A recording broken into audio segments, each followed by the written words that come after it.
You're watching Ramping Up Your English. This is segment 2. And this is episode 59, Reptiles. The reptile swimming by is an alligator. American alligators are found in Louisiana and in Florida, where crocodiles also live. These two reptiles have much in common, but alligators and crocodiles are two distinct species. Take a good look at this alligator. It's hard to tell them apart, but this book can help. It's Alligators and Crocodiles, part of the I Can Read About series from Scholastic Books. We'll use this as our source in comparing and contrasting alligators and crocodiles. We start by finding how alligators and crocodiles are alike. They both have powerful jaws filled with sharp teeth. They are both reptiles with tough hides, and they're both good swimmers. These are the notes we write down after finding the information in the book. A look at our notes show that they have powerful jaws filled with sharp teeth. They're both reptiles. They have tough hides made of bony plates, and both alligators and crocodiles are good swimmers. Now we find how these similar animals are different. We start with the snouts of the adults. An alligator's snout is broad, a bit rounded at the end.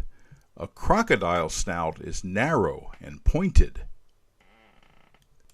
Another difference are the teeth that are visible when their jaws are closed. Only the alligator's top teeth are visible.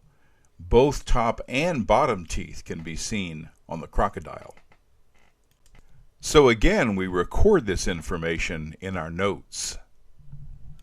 Then we read more to find ways that alligators and crocodiles are different. Alligators inhabit a smaller range, while crocodiles are more widely distributed, and alligators live up to 60 years. Crocodiles, it's more like 20 to 30 years. Using this Venn diagram, we can organize this information for comparing and contrasting.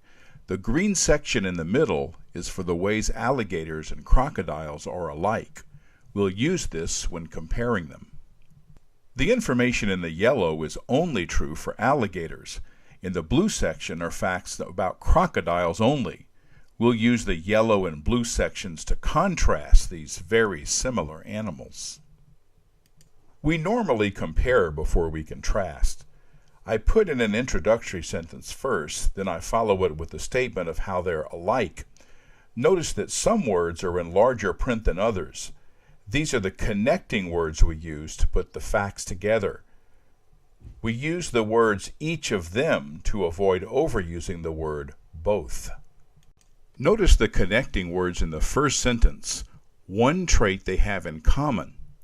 In the second sentence, we use that vital comparing word, both.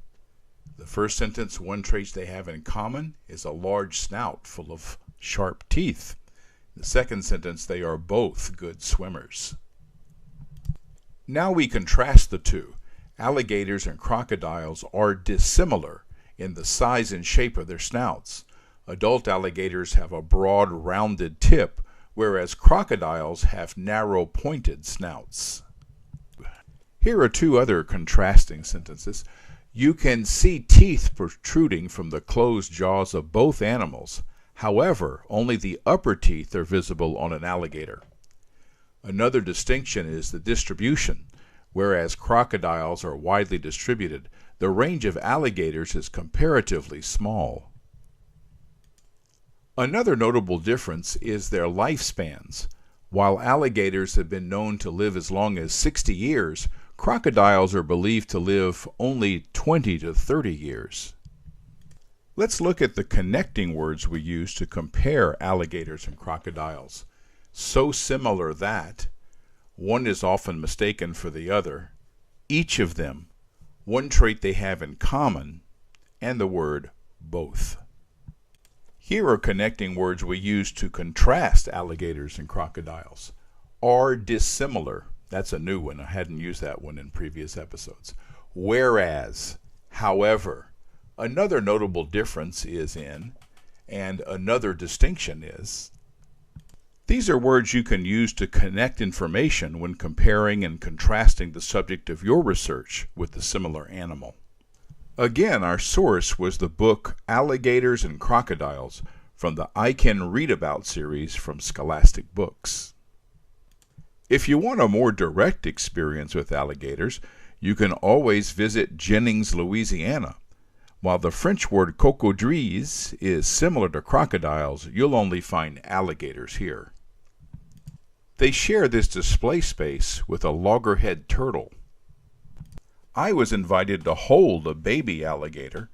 After being warned to keep my fingers away from its mouth, the baby was passed off to me. I look a bit leery, being careful to keep my fingers back. Now I'm more relaxed. The baby seems okay with it, though it wasn't all that loving, unless not biting me was love. My wife Liz seemed right at home with the little guy. Many tourists to Louisiana want to touch alligators. Do that at your own risk. Just please don't feed them. We'll learn more about reptiles, including some that live in shells, when we return.